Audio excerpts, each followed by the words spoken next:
It was July 30th, 1975, a sweltering afternoon in suburban Detroit. At 2:45 p.m., one of America's most powerful and controversial labor leaders, James Riddle Hoffa, stood outside the Machu's Red Fox restaurant in Bloomfield Township, waiting. He checked his watch, irritated.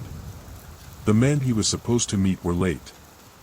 Within the hour, Jimmy Hoffa, the man who had once ruled the Teamsters Union like a king, vanished from the face of the earth. For decades, the world would ask, what really happened to Jimmy Hoffa? Jimmy Hoffa was no ordinary man.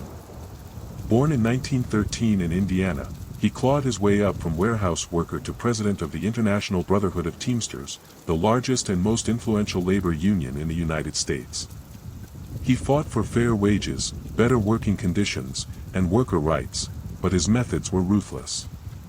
Hoffa's rise was built not just on charisma and organization, but on his alliances with organized crime. The Mafia saw in Hoffa a useful ally, and Hoffa saw in them the muscle he needed to maintain power. It was a dangerous dance of ambition and corruption that would eventually write his downfall.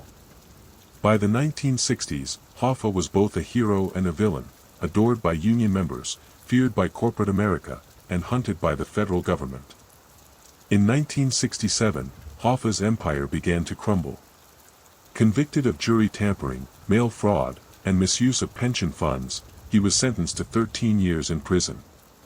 Behind bars, his control over the Teamsters weakened, and others filled the void, particularly Frank Fitzsimmons, a man more pliable to the Mafia's interests. But Hoffa wasn't a man who accepted defeat. In 1971, President Richard Nixon granted him an unexpected pardon, on one condition: Hoffa could not engage in union activity until 1980. To the FBI, this seemed like a quiet retirement.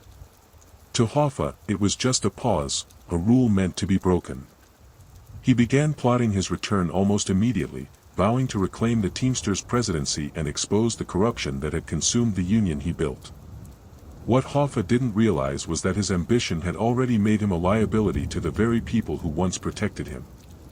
July 30th, 1975. Hoffa told his family he had a meeting with two men he knew well. Anthony "Tony Jack" Giacalone, a Detroit mob figure, and Anthony "Tony Pro" Provenzano, a New Jersey Teamsters official with deep Mafia ties. They were supposed to meet at 2 p.m. at the Machu's Red Fox restaurant. Hoffa arrived early, wearing a short-sleeved shirt, gray slacks, and carrying a bright orange envelope. Witnesses later recalled him pacing, frustrated, in the parking lot. At 2:30, he called his wife from a payphone. "They're late," he said. "I'll be home by 4. He never came home. By nightfall, his car, a green 1975 Mercury Marquis, was still in the parking lot. But Hoffa had disappeared without a trace. The moment Hoffa's disappearance hit the news, it sent shockwaves through America. The FBI launched one of the most extensive investigations in its history, Hoffex, they called it. Agents interviewed hundreds of witnesses. They followed leads from Detroit to Jersey to Las Vegas. They scoured the woods, lakes, and abandoned warehouses of Michigan. Every clue seemed to lead somewhere, and then nowhere. The main suspects were men Hoffa once trusted. Tony Giacalone claimed he never left home that day.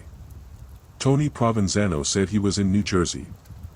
Both had airtight alibis. Hoffa's friend Chucky O'Brien, who was like a surrogate son to him, came under suspicion. Witnesses reported seeing him driving a car that may have picked Hoffa up. But the evidence, at least back then, wasn't enough to hold.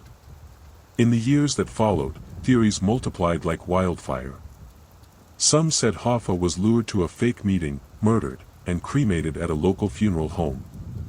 Others believed his body was buried beneath Giant Stadium in New Jersey, a myth that lived on for decades. Another theory claimed his body was ground up at a meat processing plant, others that he was buried beneath a Detroit driveway, or in a Michigan farm field. None of these ever proved true. The most accepted theory by investigators today suggests that Hoffa was killed by members of the Detroit Mafia, who saw his attempt to regain control of the Teamsters as a threat to their lucrative hold over the union's pension funds. They believe Hoffa was likely killed shortly after being picked up, his body disposed of in a way that ensured he'd never be found. Hoffa's disappearance wasn't just the end of a man, it was the end of an era.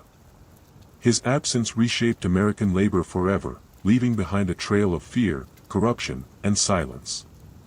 Every year, new witnesses come forward with deathbed confessions, but none have led to his remains. The FBI officially closed the case in 1982, labeling it an unsolved homicide. For Hoffa's family, the pain never ended. His wife, Josephine, died in 1980, still waiting for answers. His children carried the burden of a name tied forever to both power and mystery. Even today, Hoffa's shadow looms large, a symbol of ambition, corruption, and the price of crossing the wrong people. Nearly half a century later, the same question still echoes. What happened to Jimmy Hoffa? Was he betrayed by the people he trusted most? Silenced by the mob he once empowered? Or did his disappearance serve as the ultimate message, that some secrets are buried too deep for justice to reach? One man's rise, fall, and vanishing act continues to haunt America's memory, because Hoffa's story was never just about labor, power, or crime. It was about loyalty. And how quickly loyalty can turn to death. This is Cold Case Narrator. If this story gripped you, hit that like button, share it with someone who loves true crime, and subscribe so you never miss a mystery that still breathes through the cracks of time. Because in every silence, there's a story waiting to be told.